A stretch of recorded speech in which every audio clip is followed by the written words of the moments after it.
다윗이 이르되 이는 여호와 하나님의 성전이요 이는 이스라엘의 번제단이라 하였더라.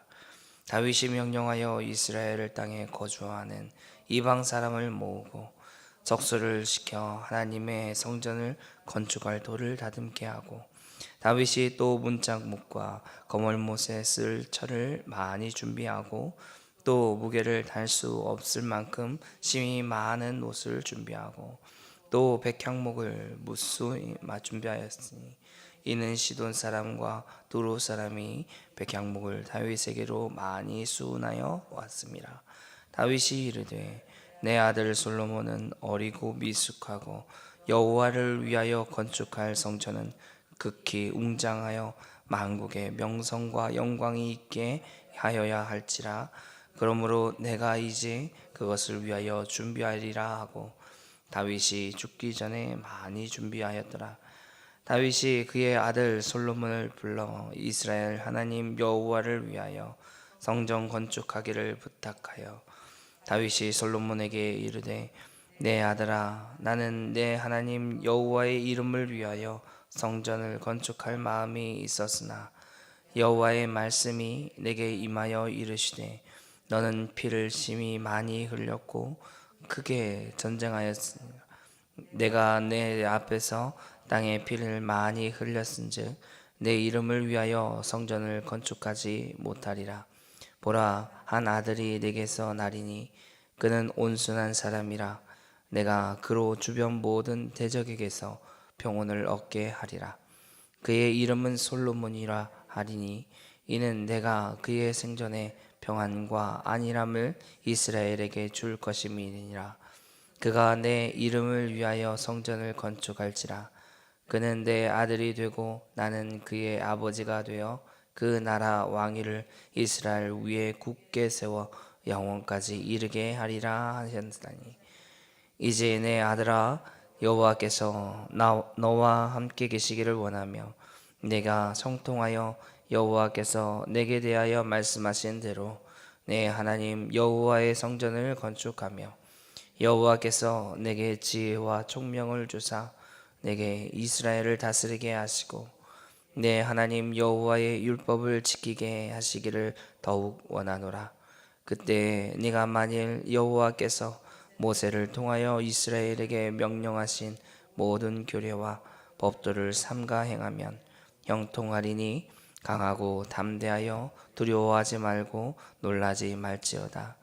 내가 환난 중에 여호와의 성전을 위하여 금 10만 달란트와 은 100만 달란트와 녹과 철을 그 무게를 달 수 없을 만큼 심히 많이 준비하였고 또 제목과 돌을 준비하였으나 너는 더할 것이며 또 장인이 내게 많이 있나니 곧 석수와 목수와 온갖 일을 익숙한 모든 사람이니라. 금과 은과 녹과 철이 무수하니 너는 일어나 일하라. 여호와께서 너와 함께 계실지로다 하니라.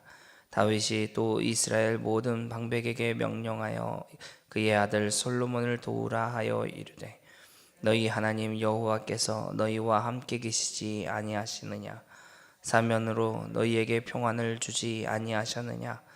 이 땅 주민을 내 손에 넘기사 이 땅으로 여호와와 그의 백성 앞에 복종하게 하셨나니 이제 너희는 마음과 뜻을 바쳐서 너희 하나님 여호와를 구하라. 그리고 일어나서 여호와 하나님의 성전을 건축하고 여호와의 언약궤와 하나님의 성전을 기물을 가져다가 여호와의 이름을 위하여 건축한 성전에 드리게 하라 하였더라. 아멘. 다윗은 오늘 본문을 보면 우선 석재, 목재, 그리고 철, 노쇠 등 이제 성전을 건축해야 하는데 필요한 그런 자재를 준비합니다. 그리고 이어서 성전 건축의 주체가 될 솔로몬과 또 방백들에게 그들을 불러서 성전 건축에 대한 당부의 말을 전하는 내용이 크게 오늘 본문에 기록되었습니다.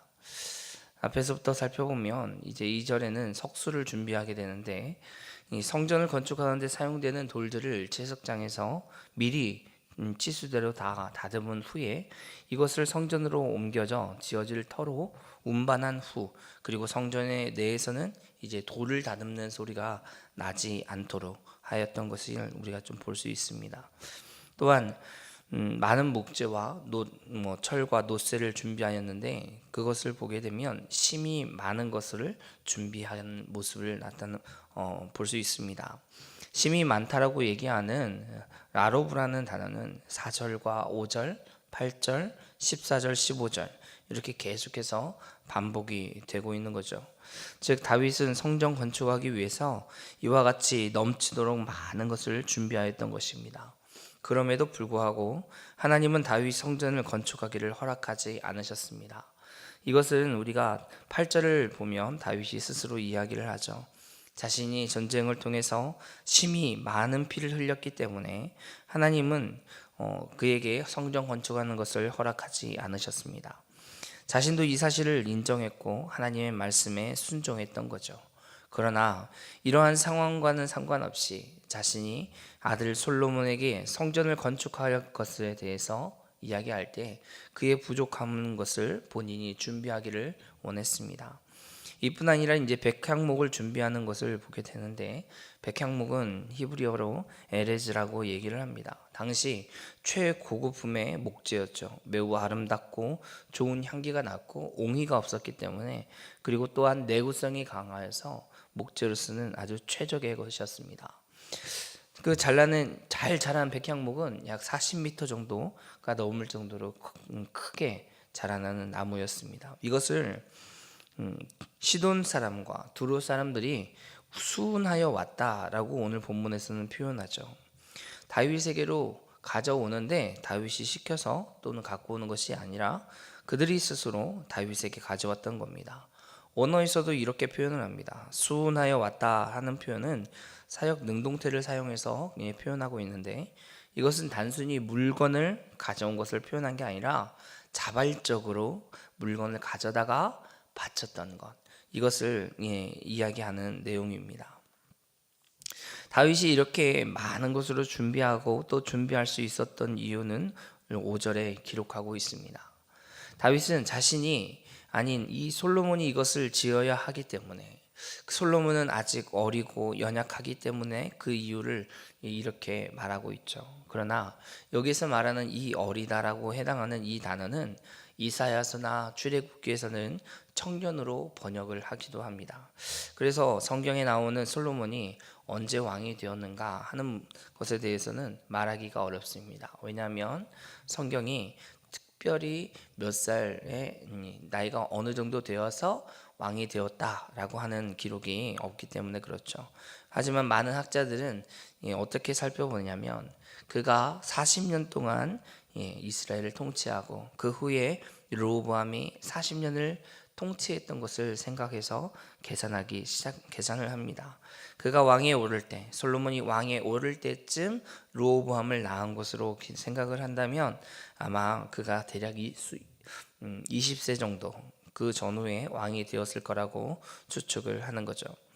다윗은 솔로몬이 무능하거나 허약하여서 이렇게 말하는 것이 아니라 성전 건축하는 일이 굉장히 막중하기 때문에, 더 나아가서 솔로몬에게 있어서 어떤 경험의 부족함으로 인한 것임을 해석할 수 있습니다. 다윗은 극히 중대한 일을 해야지 되는 이 솔로몬을 위해서 미리 준비하고 또 건축을 위해 자재를 준비했던 것입니다. 그러나 그런 다윗의 마음의 중심에는 위대하고 아주 중대한 성전이 있는 것이 아닙니다. 성전을 위대하고 아주 중요하기 때문에 잘 지어야 된다 하는 말이 그의 중심에 있는 것이 아니라, 7절을 보게 되면 내 하나님 여호와를 위하여, 6절부터 나오죠. 이스라엘 하나님 여호와를 위하여라고 기록하고 있습니다. 7절에서도 내 하나님 여호와를 위하여, 그리고 다윗은 8절에 이어서 내 이름, 그런 다윗의 마음을 보시고 하나님도 그렇게 얘기하시는 거죠. 내 이름을 위하여, 이렇게 하나님의 이름을 위하여 다윗은 성전을 건축하였던 것입니다.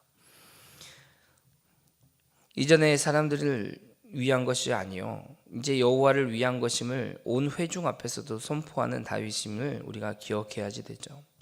사랑하는 성도 여러분, 우리가 하나님을 찬양하며 또 하나님 앞에 서서 살아갈 때 하나님의 이름을 위하여 성전을 세우는 것을 그런 다윗을 기억하길 바랍니다. 하나님은 다윗이 무엇을 위해 건축을 하는지를 잘 아셨습니다. 비록 전쟁으로 인해서 그가 흘린 피가 심히 많지만 그의 아들 솔로몬으로 인해 성전을 건축할 수 있도록 하신 하나님의 약속을 다윗은 기억했던 것이죠. 그러므로 우리는 먼저 어떤 마음으로 살아가야 할 것인가 하는 것을 다윗을 통해 잘 배우게 됩니다. 먼저는 하나님의 영광을 위해 또 하나님의 이름을 위해 살아가려는 목적이 우리에게 정해져야지 될 것입니다. 그렇게 정해지게 되면 이 삶의 우리의 모든 삶의 방향과 이유가 하나님의 이름을 위하여 하게 되는 것이죠. 그 결과는 심히 많이 준비하게 되고 무게를 달 수 없을 만큼 준비하게 되는 그런 모습으로 나타납니다. 그리고 가장 좋은 재료들을 시돈과 두루 사람들로부터 준비하여 다윗에게로 가져오게 하는 그런 경험도 하게 되는 거죠. 좋은 학교와 좋은 직장에 취직하는 것이 하나님의 영광을 돌리는 일입니까? 우리는 흔히 이렇게 생각할 때가 있죠. 좋은 학교와 좋은 직장에 취직하고 열심히 살아가는 것이 하나님의 영광을 위한 게 아니라 하나님의 영광을 드리기 위해서 우리가 그렇게 살아가는 것입니다. 하나님의 영광을 위해서 살아가는 것이 그보다 먼저 되어야지 됩니다. 하나님의 이름을 위해서 살아가는 목표가 생기게 되면 그 어떤 것도 상관이 없습니다. 학교가 서울이든 전주든 아니면 지방이든 상관이 없습니다. 서울의 유명한 대학에 지나가는 것도 지방에 있는 그 어떤 대학에 지나가는 것도 모두 하나님의 영광을 위한 것이라면 상관이 없는 겁니다. 흔히 실수하는 부분이 있다면 우리가 시험 공부를 하지 않고 열심히 봉사한 어떤 사람들은 시험 기간이 되었을 때 하나님 열심히 봉사했으니까 시험을 잘 보게 해주십시오 라고 기도한 사람이 있습니다. 여러분, 이런 것이 실수하는 것이죠. 시험은 공부를 했던 그 노력의 결과입니다. 그리고 당시 실수를 하지 않는 것이 좀 더 반영이 되긴 하지만 그럼에도 불구하고 아무런 노력이 없이 좋은 결과를 달라고 하는 기도는 맞지 않습니다. 오히려 평소에 열심히 공부하고 주일에는 열심히 봉사하고 피곤하여도 이제 다시 삶의 현장으로 돌아가서 공부해야 되는 위치에 선다면 하나님 더욱 집중하게 해주십시오 라고 기도하는 게 맞습니다. 최선을 다해서 공부하게 해주십시오 라고 하는 것이 맞는 기도인 것이죠. 하나님의 이름을 위해서 살아간다면 우리는 매일매일 우리가 필요한 모든 부분에서 후회하지 않는 삶의 노력이 필요합니다. 그래서 우리가 공부하는 자리에서 우리가 직장에 있을 때든지 우리가 가정에 있을 때든지 하나님 최선을 다해서 살아가게 해주십시오. 어떤 일이든지 최선을 다한 삶을 살 수 있도록 인도해 주십시오 라고 얘기하는 거죠. 그런 삶을 살아갈 때 사람들은 모르지 않습니다. 그 사람의 성실함과 최선을 다한 그 노력의 결과가 나타나는 것은 너무나 당연하다라고 이야기하게 되는 거죠. 우리는 그래서 다시 목표를 잡는데 하나님, 제가 어느 곳에 있어야지 하나님의 영광을 돌리는 것입니까? 또는 하나님, 제가 이곳에 있었을 때 여기서 최선을 다하여 주변의 많은 사람들에게 하나님의 영광을 돌리기를 원합니다 라고 기도하며 살아가게 되는 것이죠. 우리에게 맡겨준 사역지, 우리의 삶의 현장과 우리의 공부의 터전에서 하나님의 영광을 돌리며 살아가는 저와 여러분이 되기를 주님의 이름으로 축원합니다. 이것이 우리의 삶의 전체 그 부분에서 일어나기를 바랍니다. 교회와 가정과 직장에서 동일하게 살아가는 기도를 하기를 원합니다. 하나님의 도우심을 바라는 자의 모습으로 살아가십시오. 그리고 그 후에 주어진 복은 감사함으로 하나님의 영광을 위하여서 다시 사용하게 되는 것입니다. 오늘도 저와 여러분의 삶에 이와 같은 놀라운 은혜가 펼쳐지기를 주님의 이름으로 축원합니다. 기도하겠습니다. 하나님 감사합니다. 오늘도 우리에게 은혜를 베풀어 주셔서 다윗의 모습은 살펴보게 하여 주시니 감사합니다.